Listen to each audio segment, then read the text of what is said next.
Video के पसंद आने पर लाइक शेयर सब्सक्राइब करना ना भूलें। Thanks for. वेलकम स्टूडेंट्स, आज हम पढ़ने वाले हैं कॉन्टैक्ट अकाउंट।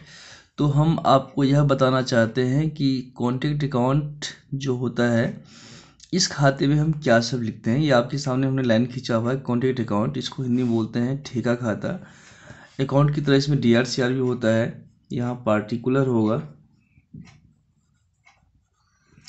और यहाँ अमाउंट या रुपीज लिखते हैं, यहाँ पार्टिकुलर, और ये अमाउंट या रुपीज। ठीक है ना। तो इसमें खास बात क्या है कि कॉन्ट्रैक्ट नाम से स्पष्ट ठेका। जैसे मान लीजिए कि आपने कोई सड़क बनाने का ठेका ले रखा है और इसका डिस्टेंस है, यहाँ से यहाँ तक का दूरी है, मान लेते हैं हम 10 किलोमीटर। तो ये आपने 10 किलोमीटर जो है रोड या सड़क बनाने का आपने काम लिया हुआ है। तो जो आपने जो काम लिया हुआ है तो आप कहलाएंगे कॉन्ट्रैक्टर, और जिसने आपको काम दिया है वो कहलाएगा कॉन्ट्रैक्टी। ठीक है। तो जो कॉन्ट्रैक्टर होता है ना, वो अपने बही में खाता बनाता है। किसका? तो ये कॉन्ट्रैक्ट अकाउंट का। अब है कि यदि आप सड़क का निर्माण कर रहे हैं तो आपको इसके लिए क्या सब सामग्री चाहिए होती है। तो सबसे पहले है कि इंजीनियर होना चाहिए, मटेरियल होना चाहिए, और फिर बहुत सारी मशीनें होना चाहिए। सबको हम क्या करते हैं, जहाँ पर आप काम करते हैं उसको हम बोलते हैं साइट। क्या बोलते हैं? उसको हम बोलते हैं साइट।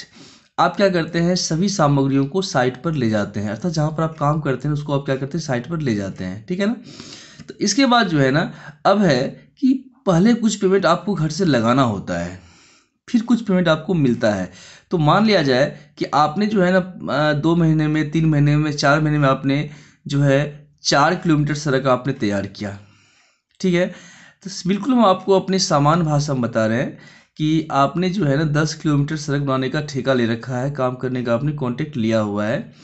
तो प्रथम 3 माह में जो है आप 4 किलोमीटर सड़क तैयार करते हैं, और 4 किलोमीटर सड़क तैयार करने में आपका कुल खर्चा होता है, हम मान लेते हैं थोड़ा देर के लिए, आपका 1 लाख रुपया खर्चा होता है। ठीक है। और जो ठेका देने वाला है, जिसको हम कॉन्ट्रैक्टी अकाउंट बोलते हैं, उसने आपको 2.5 लाख रुपया दे दिया। ठीक है। तो यहाँ तक जो है ना 4 किलोमीटर सड़क बनाने में जो है आपको, आपका जो लागत है वो है 1 लाख रुपया। लेकिन आपका जो है ना, जो कॉन्ट्रैक्टी अकाउंट है, जो जिसने आपको ठेका दिया है, उसने आपको दिया है 2.5 लाख रुपया। तो इसके हिसाब से जो है ना, यदि हम यहाँ पर देख रहे हैं तो कुल लागत है 1 लाख, रिसीव हो रहा है अमाउंट 2.5 लाख। तो प्रॉफिट कितना हो गया? 1,50,000 प्रॉफिट हो गया। अब यहाँ पर ये क्वेश्चन है, क्या हम इसको प्रॉफिट मान सकते हैं क्या? क्योंकि आगे तो काम करना बाकी है। हो सकता है कि यहाँ से यहाँ तक यदि हम काम करते हैं तो यहाँ का हमारा कॉस्ट हो जाए 2 लाख रुपया, और वहाँ से हमको कैश प्राप्त हो कितना, मान लो कि कैश प्राप्त हो जाता है हमको 2 लाख का कैश प्राप्त हो जाता है। मतलब यहाँ पर जो है ना लागत और अमाउंट रिसीव्ड, ये हमको दोनों ही प्राप्त हो गया। दोनों क्या हो गया? बराबर हो गया। तो ऐसे कंडीशन में आपको यह देखना होता है कि यहाँ पर तो आपको प्रॉफिट हुआ नहीं।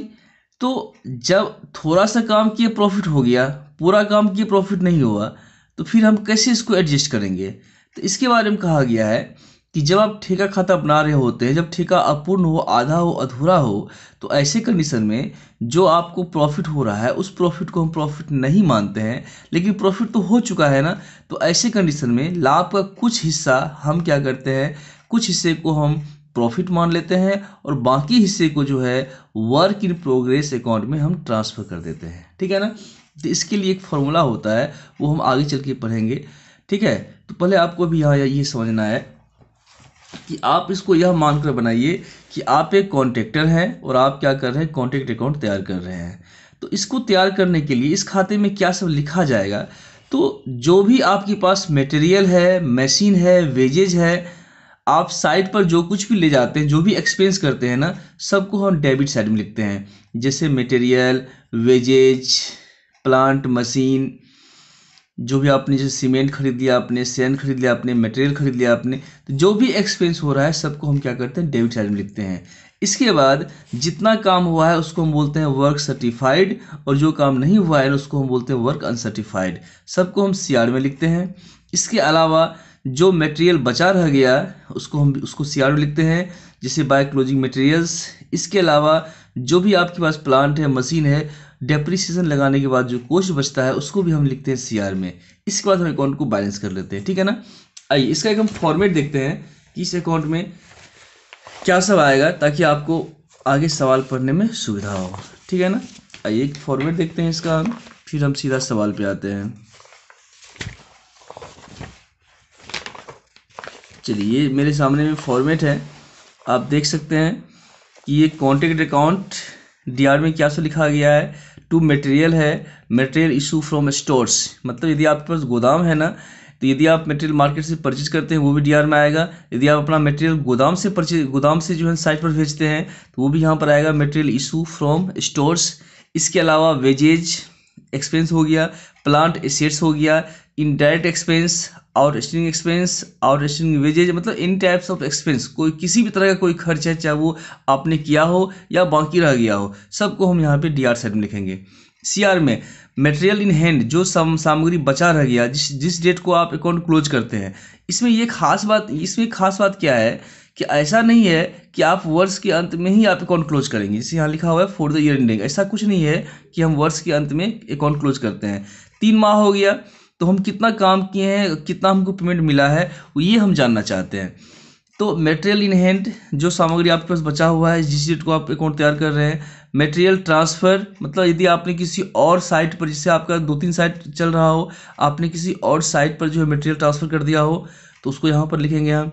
मटेरियल रिटर्न टू स्टोर्स, यदि मटेरियल कुछ ख़राब आ गया, आपने स्टोर्स को वापस कर दिया तो वो भी यहाँ पर लिखेंगे। यदि साइट से आप कुछ मटेरियल सेल कर रहे हैं, मटेरियल सोल्ड। और इसके अलावा जो कुछ भी आपके पास क्लोजिंग मटेरियल्स है, चाहे वो स्टोर हो, प्लांट लिस्ट डेप्रिसिएशन हो, स्टोर रिटर्न हो, सबको हम सीआर में लिखते हैं, ठीक है ना। लास्ट में उसको बैलेंस करते हैं। और हाँ, ये वर्क सर्टिफाइड भी सीआर में आता है, वर्क अनसर्टिफाइड भी सीआर में आता है। इसका तो हम बैलेंस कर लेते हैं। यदि डीआर का भाग बड़ा है तो लॉस होगा बाय प्रॉफिट एंड लॉस, यदि सीआर का भाग बड़ा होगा तो टू प्रॉफिट बैलेंस सीडी या फिर टू बैलेंस सीडी करेंगे। सीडी को यहाँ लाएंगे बाय बैलेंस, ये सीडी यहाँ हुआ है, चूँकि यहाँ पर नहीं लिखा गया, यहाँ लिखा गया है, बाय बैलेंस बीडी यहाँ करेंगे हम, ठीक है। फिर इसको क्या करते हैं, एक फार्मूला के माध्यम से जितना प्रॉफिट आया है ना, उसको यहाँ देखिए लिखा हुआ है फार्मूला, प्रॉफिट को बोलते हैं बैलेंस इंटू 2/3, ये फार्मूला में ही है, गुना cash receive divide by work certified. इस फार्मूला के माध्यम से जो होता है ना, उसको हम to profit and loss account में ट्रांसफर करते हैं। इसके बाद जो बच गया उसको वर्क इन प्रोग्रेस अकाउंट में हम ट्रांसफ़र कर देते हैं, ठीक है ना। तो ये था हमारा ये कॉन्ट्रैक्ट अकाउंट का थोड़ा सा थ्योरेटिकल हम आपको समझा रहे थे। और देखते हैं अगले वीडियो में क्वेश्चन नंबर 1 से हम शुरू करते हैं डॉक्टर एस एम शुक्ला की बुक से। और यदि आपको मेरा वीडियो अच्छा लगे, पसंद आए, प्लीज़ इसे लाइक शेयर सब्सक्राइब करना ना भूलें। थैंक्स।